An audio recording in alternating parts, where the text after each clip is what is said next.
What's up, guys, and welcome back to Beyond the Void Horror Podcast.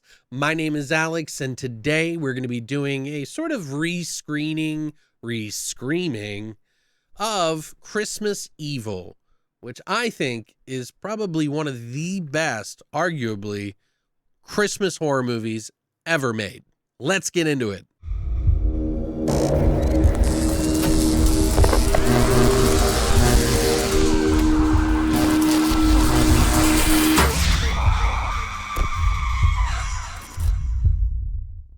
Now, just to give you guys a heads up, there will be minor spoilers in this movie, but it is kind of an older film. So if you haven't seen this one already, I highly recommend you check it out, but I won't spoil too much. But Christmas Evil, what is it? And why do I love it so much? Christmas Evil is a movie about a man who is a toy factory worker who, as a younger child, saw his father dressed up as Santa fornicating with his mother and having his brother tell him Santa does not exist. This causes a complex in his mind to prove to the world that Santa really does exist and that there are good and bad people in the world and they all need to be set straight. So Harry grows up dressed as Santa Claus and embarks on a Yuletide killing spree. Now, I don't know why anybody would have that much of a complex after seeing Santa sniff your mom's crotch a lot. Seems kind of weird, but, you know, let's just say, hey, it's interesting to watch somebody get a little crazy. Now, this movie was directed and written by Lewis Jackson, who had done a couple of films in the 70s that were kind of sexploitative, I guess, which kind of makes sense why you have this scene in the movie. The grown-ups. Get it, Santa. Technically, director Lewis Jackson actually came up with the concept to write and direct this picture based on a session he had with smoking pot and had a vision of a Santa wielding a knife. And that's how we got this film. Smoke up, Johnny. Harry, of course, grows up to be a toy factory worker, and he gets pretty much shit on by all of the people around him because he is kind of a pushover, and he's just a genuinely caring individual, or so we think. I don't know how caring a person is when they go on a ho-ho homicide. But Harry has always been a pushover his whole life. He's been infatuated with Santa Claus and the holidays and loses his mind. In fact, Harry has some rather peculiar hobbies. Yeah. Ugh.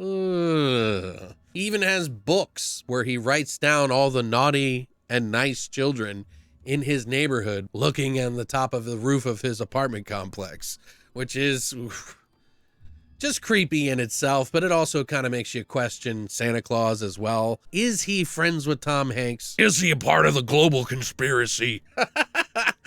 I've always kind of been a fan of this movie, but it's gotten more and more as I've gotten older that I appreciate this movie more and more. Part of the reason is because of Brendan Maggart's performance in this film, where he can be sweet and kind to really disturbing.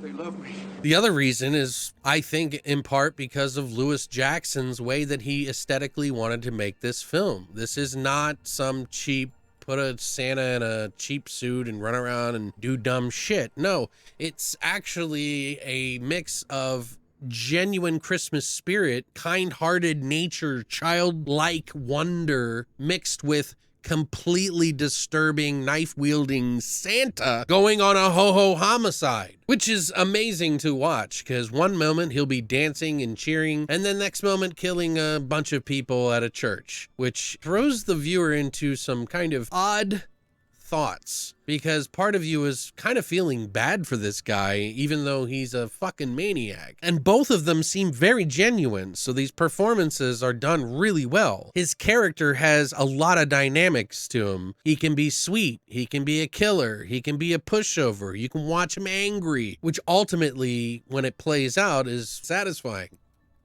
The music is really good in this film. It feels kind of magical in some weird way. Now, this movie isn't one of the most violent films in Christmas horror or holiday horror movies, but it does have some in it, which is been cut from some releases, so make sure you see the 94-minute cut. I got the Vinegar Syndrome release because I had to have it. I think they even have a new slipcover, but the site's down because of Black Friday. And I have the VHS copy with the clamshell of Christmas Evil. Now this one's the 92-minute, so I'm assuming it has some of the gore taken out of it. But just to have this, I've always loved this cover because it's kind of misleading. As a child, you think, oh, looks like fun movie, right? No, no, no, no, no.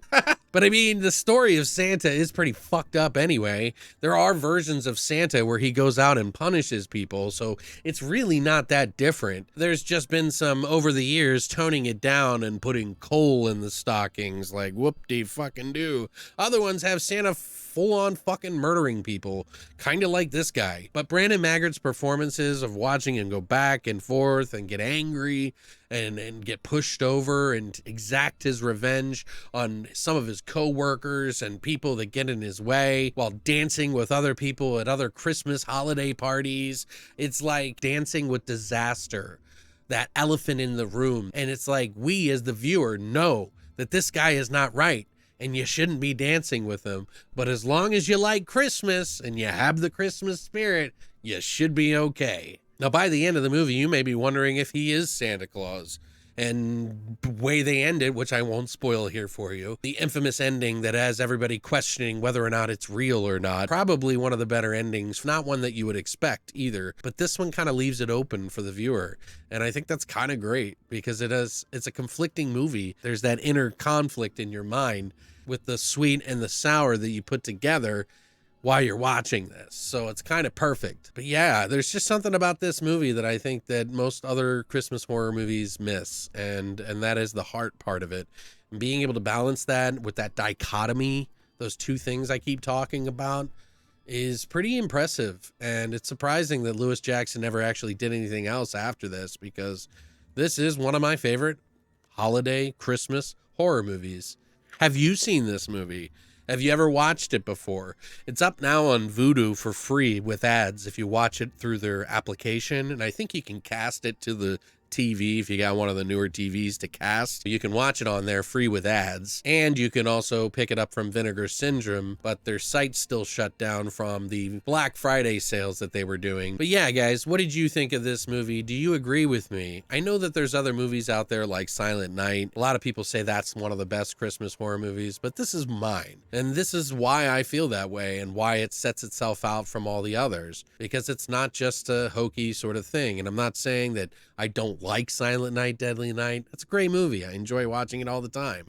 But this one, to me, is just extra special. What do you guys think? I would love to hear what you think in the comment section down below. We do have other holiday horror reviews. We did Toys of Terror, the sequel to Once Upon a Time at Christmas called Nights Before Christmas. We even did Hanukkah with Sid Haig, and an anthology called Deathcember that just came out. So if you're looking for more reviews of this, you can check out our podcast down here, or link below for longlivethevoid.com. But thank you guys so much for coming by and spending this time with me.